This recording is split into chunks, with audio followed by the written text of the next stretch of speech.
Les années 60 ont vu les plus inoubliables exploits de l'accomplissement humain. Des avancées technologiques dues à la guerre jusqu'à l'exploration spatiale, l'être humain ne cessait de se redéfinir après chaque exploit. Mais ces avancements n'ont pas toujours été positifs pour l'être humain.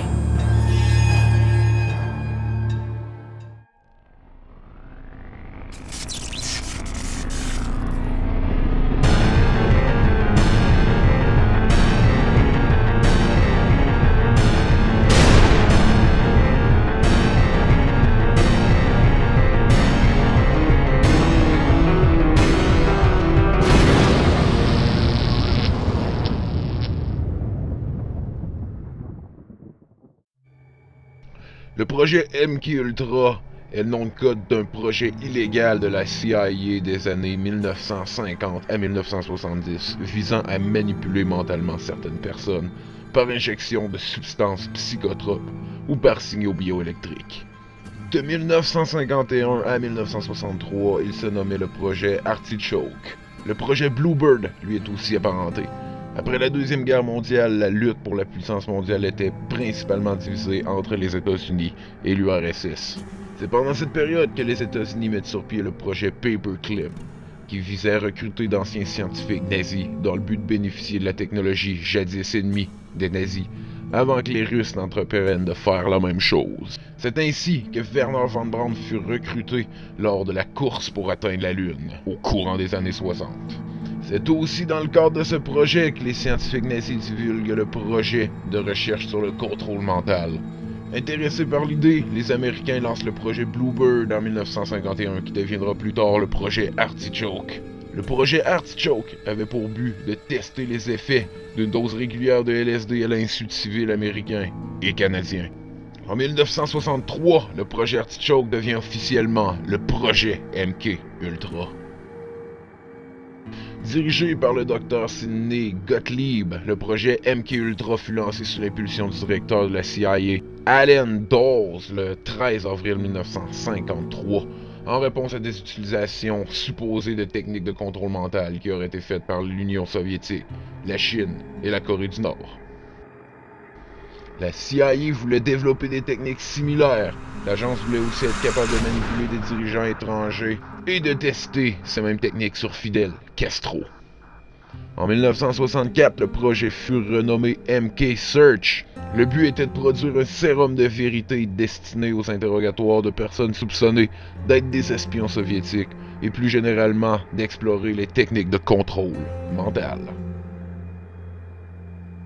Au cours de l'opération Midnight Climax du projet MK-Ultra, la CIA a utilisé des prostituées pour soutirer des informations assez embarrassantes à des hauts placés dirigeants du pays. Les chambres de maison closes étaient équipées de miroirs sans teint. La session était enregistrée pour analyse ultérieure. Les clients buvaient de l'alcool dans lequel du LSD avait été ajouté et les prostituées travaillaient sous la surveillance d'agents de la CIA. Certaines expériences auraient été aussi parfois volontaires. Les sujets étaient alors victimes d'expériences encore plus dures. Lors d'une de ces expériences, une sélection de prisonniers héroïnomanes a consommé du LSD en continu durant 77 jours. Pour les récompenser, on leur offrait de l'héroïne après administration du LSD. 4 sous-projets étaient aussi axés sur des enfants. Malgré que la CIA n'ait jamais reconnu ces expériences, le témoignage et les documents de certains psychiatres et psychothérapeutes déclarant avoir soigné des enfants et des victimes sont bien présents. Ces enfants étaient officiellement traités pour des troubles dissociatifs de l'identité et étaient en fait confrontés à des actes visant à les rendre encore plus dissociés tels que l'abus sexuel pédophile délibéré. Une partie de ces expériences eurent aussi lieu au Canada, après que la CIA eut recruté le médecin d'Albany, le docteur Donald Ewen Cameron. C'est au Canada que Cameron décrit sa théorie de correction de la folie qui consistait à effacer la mémoire du sujet et à la reconstruire complètement. Il faisait l'aller-retour chaque semaine à Montréal pour travailler à l'Institut Allen Memorial, un institut de santé mentale situé sur le Mont-Royal. Il fut payé 69 000 $ au total entre 1957 et 1964. Il semble que la CIA lui avait confié les expériences les plus dangereuses à tester sur des étrangers. Une autre partie des expériences aurait aussi été testée sur des joueurs de jeux vidéo. pendant la vague de popularité que ceux-ci ont gagné au début des années 80. En 1980, l'armée américaine fut affaire avec la compagnie Atari dans le but de créer un simulateur de combat de tank, 3 dimensions.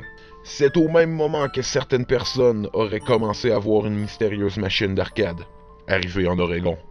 Cette machine était visuellement intense, stimulant les effets du LSD. Plusieurs personnes auraient été aussi victimes de crises d'épilepsie, perte de mémoire, troubles de vision et hallucinations, tous des effets apparentés au LSD.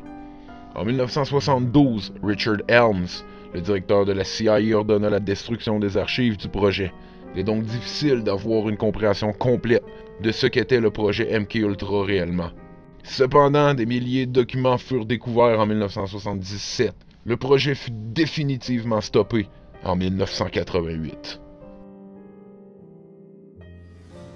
Les avancées technologiques et l'exploitation humaine ont toujours fait bon ménage. Les nazis, la CIA, l'URSS et la Corée du Nord sont tous coupables de ce même crime. La preuve que l'autorité n'est pas toujours dans l'obligation de respecter ses propres règles.